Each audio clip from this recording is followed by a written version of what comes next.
Deu errado todas as outras vezes, mas agora vai dar certo sim, amiguinho. Pode confiar.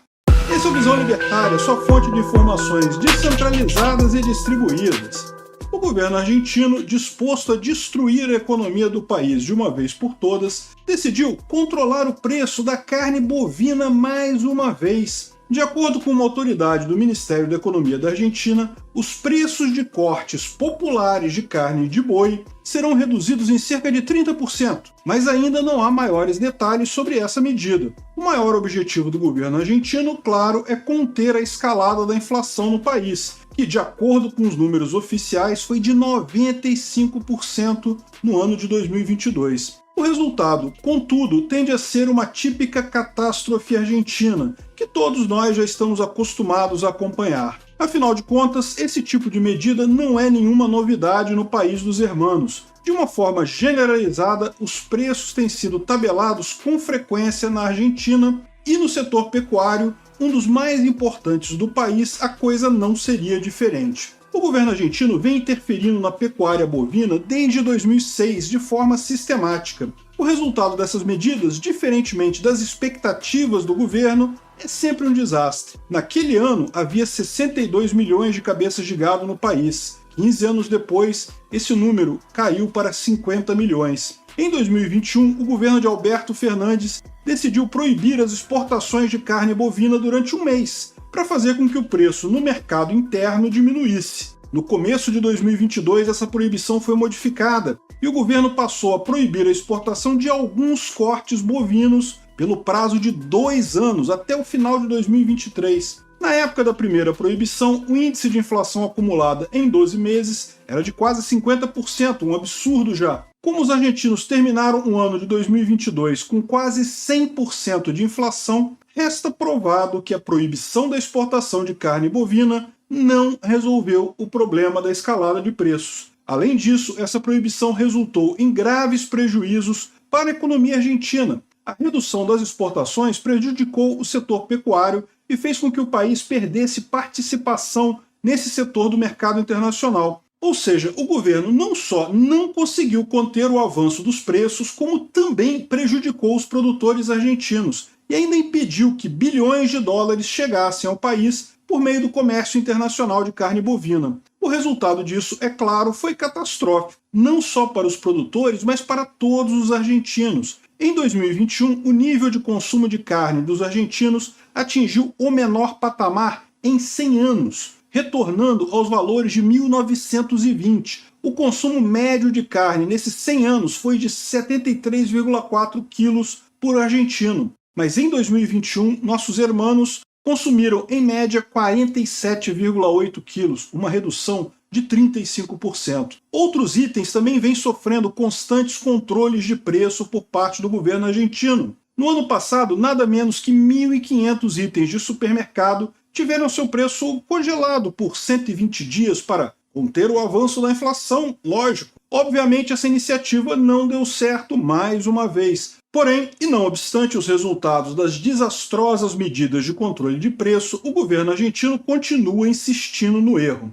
Nós brasileiros conhecemos bem esse fenômeno. Durante o famigerado governo do José Sarney, quando nosso país viveu um período de hiperinflação, foi criada a famosa tabela da Tsunami, que estabelecia preços a serem aplicados a uma enorme lista de produtos. O que o governo brasileiro conseguiu com essa atrapalhada foi, naturalmente, fazer todos esses produtos desaparecerem das prateleiras, obrigando os consumidores a recorrer a mercados negros com o pagamento de ágio para obter tais mercadorias. A carne bovina era um dos itens com preço tabelado aqui também, e também desapareceu rapidamente dos açougues do país. Afinal de contas, os criadores de gado simplesmente não queriam abater os bois para vendê-los por um preço abaixo do seu custo de produção. Ninguém trabalha para perder dinheiro. O governo Sarney então teve a brilhante ideia de enviar policiais federais para os pastos para capturar os bois nos pastos que não estavam sendo abatidos, disponibilizando sua carne no mercado. Além de ser patética,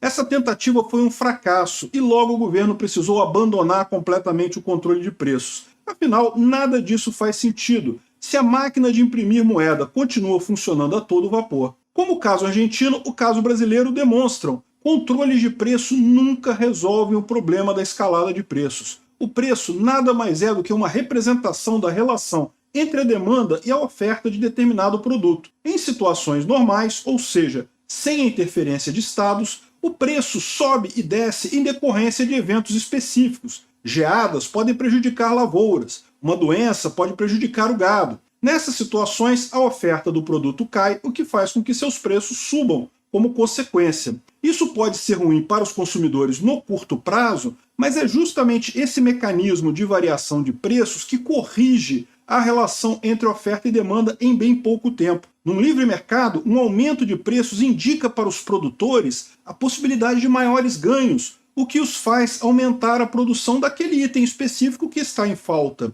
Por outro lado, os consumidores tenderão a diminuir sua procura por esse item, que agora é mais caro. Como a oferta é puxada para cima com uma alta de preço e a demanda é empurrada para baixo, a tendência é que os preços caiam num futuro muito próximo e o equilíbrio seja novamente alcançado. Por outro lado, quando o Estado limita os preços de um produto na marra, ele prejudica essa relação entre consumidores e produtores. Como o preço se mantém estável, o consumidor continua comprando a mesma quantidade de determinado item, mas os produtores não possuem agora incentivos para aumentar sua produção. Dessa forma, com uma demanda crescente e uma produção estagnada, as prateleiras tendem a ficar vazias em bem pouco tempo. E é exatamente esse cenário que qualquer país que aplique os controles de preço observa, inevitavelmente. O mesmo fenômeno se aplica, inclusive, à moeda. Numa sociedade plenamente livre, diferentes moedas competiriam entre si, e aquelas que fossem consideradas mais estáveis dominariam o mercado. Uma moeda que obrigasse seus utilizadores a aumentar os preços nominais dos produtos com frequência seriam logo abandonadas. Problemas como aumento generalizado de preços e escassez de produtos seriam logo mitigados, porque suas causas, a saber, a impressão de moeda e o controle de preços, não seriam viáveis num livre mercado.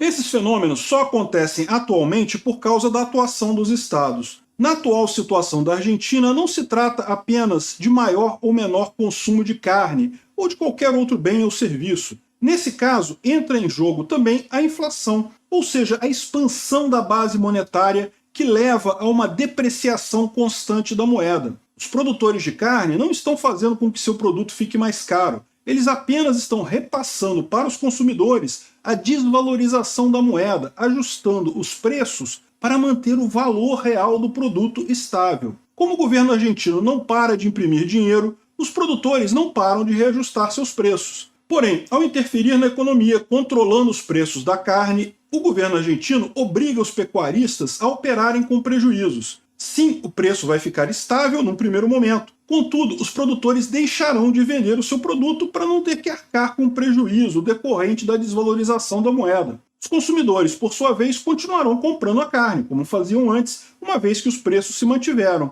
Assim, os açougues argentinos rapidamente têm cada vez menos carne. E nem mesmo policiais argentinos invadindo pastos para caçar bois serão capazes de mudar esse quadro. O problema argentino é crônico e decorre de uma série de fundamentos econômicos equivocados adotados por sucessivos governos. Há décadas, o país patina sem sair do lugar. Sua moeda se deprecia cada vez mais, sendo necessário adotar cada vez mais cédulas com valor de face cada vez maior. E a pobreza já atinge quase metade da população. Em 1912, a Argentina possuía o 9º PIB per capita do mundo, o que implica dizer que seu povo era mais rico do que dinamarqueses, franceses e alemães. 110 anos depois, o governo do país conseguiu transformá-lo não numa economia parada no tempo, mas sim em uma economia que se deteriora com consistência há décadas. Por muito tempo, a Argentina foi a maior exportadora de carne bovina do mundo. Seus cortes são considerados de altíssima qualidade, sendo apreciados em muitos países, inclusive aqui no Brasil. E isso se deve ao empenho e à eficiência dos criadores de gado no país, que souberam investir nesse negócio de uma forma inteligente, ao longo de muitos anos. O Estado argentino, por outro lado, em nada colaborou com isso, muito pelo contrário. Ele é o grande responsável pelos sucessivos impactos negativos nessa importante indústria. As medidas econômicas do governo de Alberto Fernandes já deixaram de fazer sentido, tendo se tornado puro desespero há um bom tempo. O que ele e sua equipe econômica fazem é apenas cometer os mesmos erros na esperança de conseguir alguma sobrevida para o seu próprio governo. Enquanto isso, os argentinos ficam cada vez mais pobres e até mesmo a carne de boi, um dos pontos fortes da economia do país, se torna escassa nas prateleiras dos supermercados. Infelizmente, Alberto Fernandes e seus comparsas continuarão a imprimir dinheiro e a controlar preços, o que significa que não existe, no curto e médio prazo, qualquer esperança de melhoria na economia para nossos vizinhos. Obrigado por sua audiência. Esse artigo foi sugerido e escrito por Quintessência, revisado por Baby Yoda e narrado por mim, Peter Turgunia. Se você gostou desse vídeo, clique no ícone de curtir aí embaixo e compartilhe o vídeo na sua rede social, que isso ajuda muito a gente. Se você quer ser notificado de outros vídeos, não deixe de se inscrever no canal, isso também nos ajuda. E depois clica no ícone da campainha. Até o próximo vídeo.